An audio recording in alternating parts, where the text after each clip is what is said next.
Hello students, I am Pooja, assistant professor from ILC. और हम आज पढ़ेंगे हिंदी सब्जेक्ट में हिंदी साहित्य का काल विभाजन। तो जैसे मैंने अपने पहले वीडियो में आपको बताया था कि हिंदी साहित्य का इतिहास बताया था और उसके काल विभाजन के बारे में बताया था। और पिछले वीडियो में हमने पढ़ा था वीरगाथा काल के बारे में, जो कि था संवत 1050 से 1375 तक।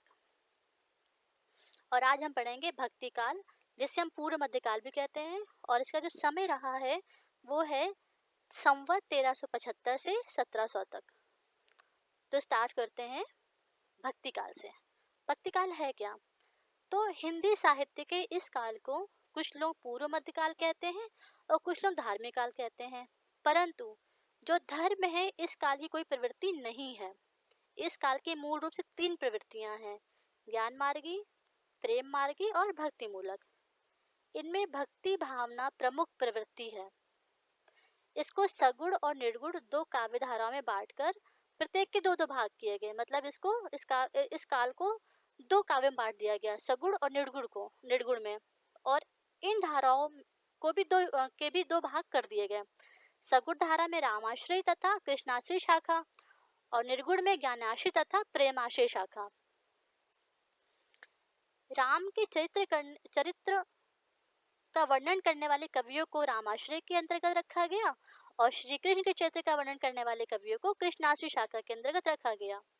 प्रथम शाखा में तुलसीदास और दूसरी शाखा में नंददास, सूरदास, मीरा, रहीम आदि प्रमुख हैं। और निर्गुण धारा में प्रेमाश्रय शाखा के अंतर्गत जायसी, कुतुबुन, मंझन आदि प्रसिद्ध रहे हैं। तथा ज्ञानाश्रय शाखा में कबीरदास, मलुकदास, पलटूदास, रैदास आदि प्रमुख हैं। भक्ति काल की जो रचनाएं थीं वो संख्या और गुण की दृष्टि से बेजोड़ हैं। साहित्यिक विशेषताओं के कारण इस काल के इतिहास को स्वर्ण काल भी कहा जाता है। अब बात करते हैं भक्ति काल की प्रमुख प्रवृत्तियां या विशेषताओं के बारे में। तो पहला है नाम का महत्व।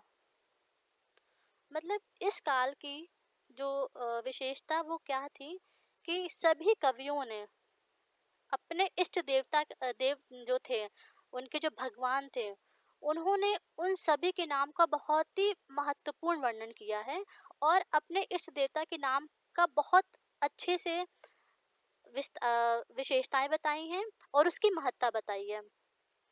जैसे कि कीर्तन, भजन आदि सभी के रूप में भगवान के गुणों को सभी कवियों ने दिखाया है, दर्शाया है। और ये सभी कवियों ने इस नाम के महत्व को अपने काव्य में, अपनी रचनाओं में बहुत ही अच्छे से बना के रखा। और जितने भी कवि रहे उन्होंने अपने देवता को सबसे अच्छा बताया। जैसे गोस्वामी तुलसीदास जी रहे हैं तो उन्होंने नाम के राम को वो सबसे बड़ा मानते हैं। तो इस प्रकार से भक्ति काल की प्रमुख विशेषता क्या थी कि कवि जो थे वो अपने इस देवता के नाम को बहुत ही महत्वता देते थे और अपने इस देवता के नाम का अपने काव्यों में उल्लेख अवश्य करते थे। नेक्स्ट है गुरु का महत्व। अब भगवान के नाम का तो महत्व इस काल में था ही, इसके साथ ही साथ इस काल में गुरु के महत्व को ही बताया गया है। यहाँ तक कि इस काल में गुरु का महत्व ईश्वर के समान या उससे बढ़कर बताया गया है।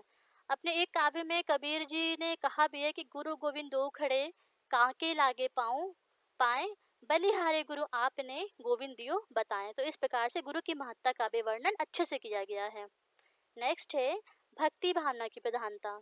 क्योंकि ये जो काल था ये भक्ति काल ही है, तो भक्ति काल में क्या था कि सभी कवियों में भक्ति भावना की प्रधानता थी। और जितने भी कवि थे उस समय के, सबके काव्यों में भक्ति भावना बहुत ही स्पष्ट रूप से झलकती थी। सॉरी। नेक्स्ट, आडंबर का विरोध। इसमें इस काल की एक विशेषता यही मानी जाती है कि कुछ कवियों ने जो बाह्य आडंबर था उन्होंने उसका विरोध भी बहुत अच्छे से किया है। और स्पेशली अगर हम बात करें कबीर दास जी की, तो उन्होंने अपने काव्य में बहुत अच्छे तरीके से जो बाह्य आडंबर है उसको बहुत अच्छे तरीके से विरोध किया है और इस चीज़ को एक समाज के लिए बहुत ही बुरा माना है। ऐसे उन्होंने अपने एक काव्य में कहा था, जब माला छापा तिलक सरे एक एको काम। नेक्स्ट है समन्वय की भावना। भक्ति काल के साहित्य में धार्मिक, सामाजिक और दार्शनिक सभी क्षेत्रों में समन्वय की भावना मिलती है। और जितने भी कवि रहे हैं उन्होंने क्या किया है, अपने काव्य में बहुत अच्छे से भक्ति, ज्ञान, दर्शन के साथ साथ भाषा शैली और सगुण और निर्गुण में भी बहुत ही अच्छे समन्वय दिखाने की चेष्टा की है। नेक्स्ट है अलौकिक साहित्य। इस काल में जितने भी काव्य लिखे गए वो सभी अलौकिक रहे हैं। क्यों? क्योंकि जितने भी काव्य लिखे गए वो सारे के सारे ईश्वर पर, गुरु पर ही लिखे गए। तो इस तरीके से जितने काव्य थे वो क्या थे, सभी ईश्वरीय थे, अलौकिक थे। और किसी भी कवि ने अपने काव्य में किसी व्यक्ति विशेष पर कोई काव्य लिखने का कभी प्रयास नहीं किया। और जितनी भी रचनाएं इस काल में हुई वो सभी आध्यात्मिक कोटि की थी। दरबारी साहित्य का त्याग। इस काल में दरबारी साहित्य यानी कि जैसे पहले आदिकाल में था कि जो कवि होते थे, रचनाकार होते थे, वो दरबार में ही आश्रय ले लेते थे राजा के यहाँ, और वहीं पे वो अपनी कविताएं लिखते थे, रचनाएं लिखते थे और अपने आश्रयदाता की प्रशंसा करते थे। लेकिन भक्ति काल में ऐसा नहीं रहा। मलिक मोहम्मद जायसी ही एक ऐसे कवि थे जो दर जो राजाश्रय में थे, यानी कि जायसी के अतिरिक्त कोई भी कवि किसी राजाश्रय में नहीं रहा। सभी जो कवि थे वो क्या थे, इस दरबार से या राजाश्रय से मुक्त रहकर अपनी स्वतंत्र रचना करते थे, अपनी भावनाओं के स्वतंत्र रूप से अपना उल्लेख करते थे। नेक्स्ट काव्य रूप। इस काल में दो धाराएं बताई गई हैं, कृष्ण मार्गी और ज्ञान मार्गी। तो इस काल के कृष्ण मार्गी और ज्ञान मार्गी कवियों ने मुक्तक काव्य की रचना करी। उन्होंने क्या किया, और भाषा की विविधता इस काल की विशेष प्रधानता रही है। मतलब इस काल में भाषा की जो विविधता रही है बहुत ही अच्छी तरीके से दिखाई गई है, दर्शाई गई है। और प्रेम मार्गी और राजमार्गी कवियों ने मुक्तक और प्रबंधक दोनों प्रकार के काव्यों की रचना की। इस काल में क्या था, कवियों ने मुक्तक, गेय, पद, दोहा, चौपाई, सोरठा आदि विविध छंदों का प्रयोग किया। और अगर हम रस की बात करते हैं तो शांत रस इस काल का प्रधान रस था।